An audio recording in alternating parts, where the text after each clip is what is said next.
Father. Sabi ko, may pakana po kayo nito. Magandang umaga po sa inyong lahat.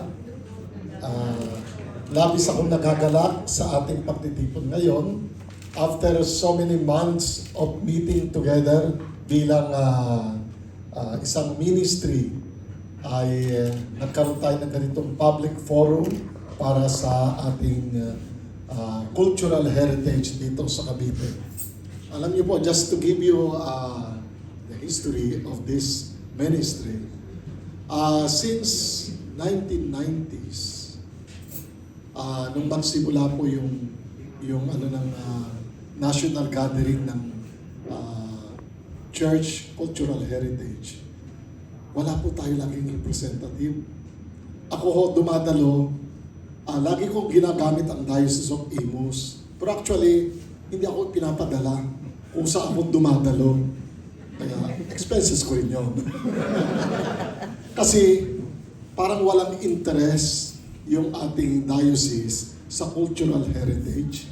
So, we've been sa Lawag, sa Cebu, sa Bohol, sa Haro, kung saan-saan. Dito sa Metro Manila. No?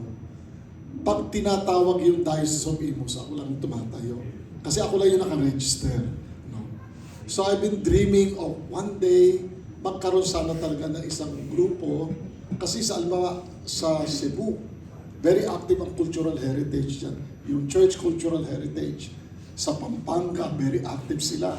Pag sila dumadalo ng mga yung Biennial Convention, ang dami-dami nila. Pagdating sa Cavite, mag-isa lang ako.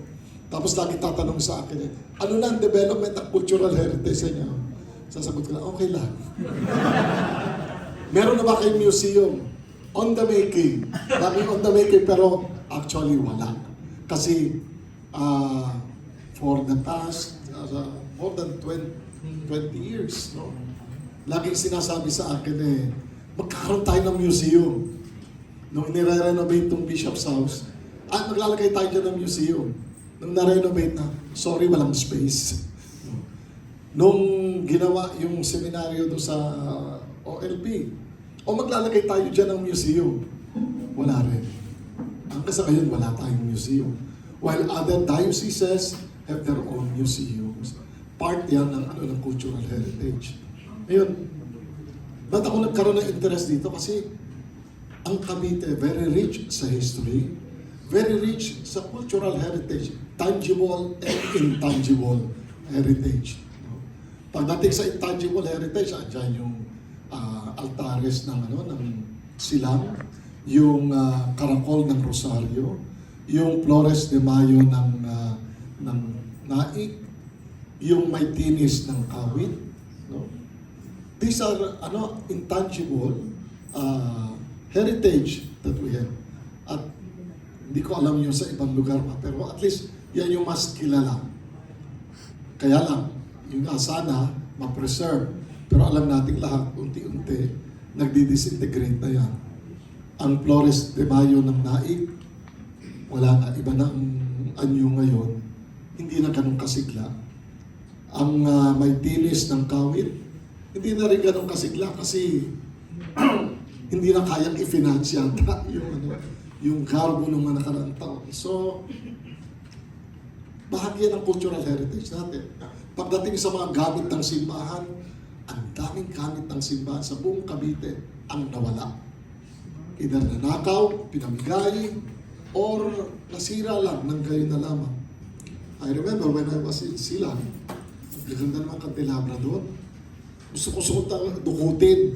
Kaya lang, ikalawang taon ko pa lang, ikalawang assignment ko pa lang, mahirap mandukot, baka makagalitan kagad ako, masuspend kagad ako. Pero sana pala ninakaw ko na yan. Kasi nawala na. Ngayon, wala na. Yung mga gamit namin sa San Roque, ang dami kong gusto dukutin doon. Yun nga, sa Batang Pari ako, wala. Nawala lang, nagdadun na lang. At sa maraming parokya, sa Pagsa, sa Marabundon, sa Naik, ang daming nawala. Kasi walang nangangalaga. Kung sana noong pa nabuo itong cultural heritage ministry, siguro baka marami pa tayong na-preserve. Sa ngayon, kahit dito sa katedral, yung mga lumang gamit, marami nawala. O kaya, pamigay sa General Trias, yung silver frontal ng simba, ng altar, buong buo, inirigalo lang. Ngayon nasa stage na. When we were negotiating para mapabalik, sabi sa amin, gastusan nyo yung shipping, which can cost so much. No? So, kasi dapat sana naaalagaan yung mga ang natin pamanang yaman, no? Whether tangible or intangible. Plus, the fact na marami sa mga simbahan natin nawala na yung character, architectural character. Bakit? Kasi, I'm sorry to say this, but this is the truth. Marami sa aming mga pare, we always want to have our own monuments, to leave our own marks at the expense of cultural heritage. Babaguhin yung fasada ng simbahan, babaguhin yung altar, kung ano yung mga babaguhin. Minsan kagagawa pa lang, babaguhin na naman kasi hindi nila project. Tapos, yung old materials, hindi na-appreciate. Ang gusto lagi, yung bago. Nakalimitan ay walang value. Kasi ang value andun sa mga old materials. Hindi natin sinasabi na we should live in the past. Kaya lang, as Father Ruel said, yung mga minana natin ngayon, these were product of our ancestors na pinagyaman yung ating simbahan. Tapos, pinamigay lang, hinayaan lang mawala, hinayaan lang masira. So, this is supposed to be our job as guardians of cultural heritage. Ma-preserve yung dapat ma-preserve, whether it's tangible or intangible heritage natin. So, I'm very happy na ngayon we have this group. Hopefully, we can organize a diocesan group kasi, well, we have our group as Ministry on Church Cultural Heritage. And I'm very grateful and thankful kasi yung lahat ng mga miyembro namin may kinalaman sa history at cultural heritage. We have a lot of ministries dito sa diocese. Pero kalimitan yung mga ministries na yun. Oh, ikaw miyembro ka ha? Ikaw miyembro ka? Ikaw miyembro ka? Kahit ako magkanisan ay walang knowledge doon. So far naman sa ating ministry ng cultural heritage, may archaeologist, may historian, may architect, merong mga researchers, may mga nagtatrabaho sa National Museum. So these are all people who are knowledgeable about history, about cultural heritage. Kaya sabi namin, let us try to expand para para yung bawat parokya magkaroon ng grupo ng mga ngalaga sa kanilang heritage. Kasi, salamat sa Diyos kung nakakarating sa amin. Pero oftentimes, maraming bagay na nangyayari hindi nakakarating sa amin. Pero kayo na nasa mga parokya, alam nyo kung ano nangyayari sa inyong mga simbahan. I think we need to protect our heritage kasi identity natin yan bilang mga taga rito, mananampalataya dito sa Cavite. No? So, it is our obligation to protect our cultural heritage. Sometimes, because people are not aware of the importance ng cultural heritage, basta luma, tapon na yan. Basta luma, ay, tanggal na yan. Outdated na yan. Nakakalimutan natin na ito yung bahagi ng kaluluwa ng ating bayan, ng ating lalawigan. Somehow, meron tayong identity bilang Cavite. Kahit nasabihin natin na ngayon, because of migration, medyo nagiging,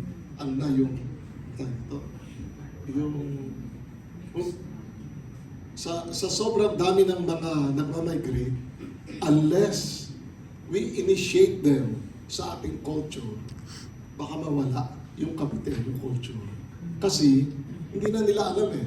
Tapos ang tendency natin is just to accept whatever comes. No? To the point na yung mga ibang piyesta, hindi na mukhang piyesta ngayon. Bakit? Kasi, ano na, yung mga tao na nagdatingan doon, hindi nila alam yung significance ng fiesta doon. Unti-unti, wala. O kaya kung makamisa naman ay yung religious meaning ng ating mga practices nawawala. Nagiging bonggahan na lang. Parang fashion show na lang. Parang ano na lang, yung pasikatan na lang kung sino mas maraming pera na pwedeng magpabongga. Eh, doon sa ating mga cultural heritage, marami dyan na nag-ugat sa mga naganap dito sa ating lalawigan na bahagi ng kamalayan ng ating mga mamamayan. So, mahalaga itong ating pagsisikap na maging aware ang lahat sa cultural heritage para sa kayo ma-preserve natin. Kasi pag tayo napunta sa ibang bansa, buildings lang, preserve na. Pag kayo naglibot, di ba, sa Warsaw, which was heavily destroyed during the Second World War. Pag tinignan yung ano, akala mo, yung parang yung old world eh. Pero actually, yung construction na lang yun eh. Kaya lang, they were faithful sa tayo, pag nakakita ng luma, ay gabay na yan, luma yan. Kaya tuloy, yung ugat natin, napuputol. Wala tayong identity. Which, nakakalungkot. No? So, maganda na tayo, no? Maging aware tayong lahat para sa gayon, as Father Well said, yung dapat i-preserve, ma-preserve. Yung hindi dapat i-preserve, di okay lang. O mawala. Pero ang dami nating dapat na ma-preserve, which we are not aware of. Kaya itong pagtitipon na ito sana ay magbukas sa ating mga mata para sa gayon ay papahalagan natin yung dapat natin pahalagahan. Then finally, inimbitahan po ang obispo sa gathering na ito. Pero marami siyang appointment, kaya hindi siya nakakadalo. Kaya babasahin ko na lang po sa inyo yung message ng ating kagalang-galang na obispo. Sabi niya dito, I congratulate the ministry on the cultural heritage of the church, whose commitment to take care of our religious and cultural heritage of the Diocese of Imus has become a source of inspiration. The preservation of our sacred places is not merely an act of conservation, but also a solemn duty to ensure that the spiritual and historical symbols of our faith will be handed on and inspire succeeding generations. The Church recognizes the inherent responsibility. As such, the Pontifical Commission for Cultural Patrimony of the Church underscores the importance of cultural heritage as an integral part of its mission. Furthermore, the Pontifical Commission, in its document, The Cultural Heritage of the Church and Religious Families, reminds us that these treasures are eloquent witnesses of faith of the Church and must be safeguarded with diligence and reverence.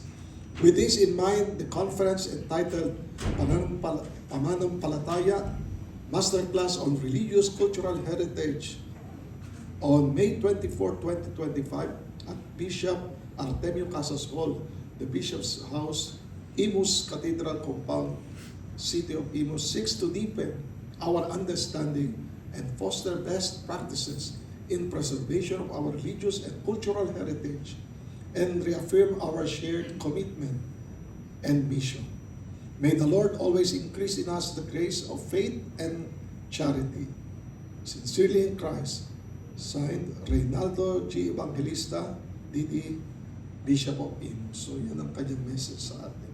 So, magandang umaga po sa inyo at sana po ay magkaroon tayo ng malalim na interes sa ating cultural heritage para sa gayon maging tunay na mayaman ang pananampalataya natin dito sa Cavite. Magandang umaga po.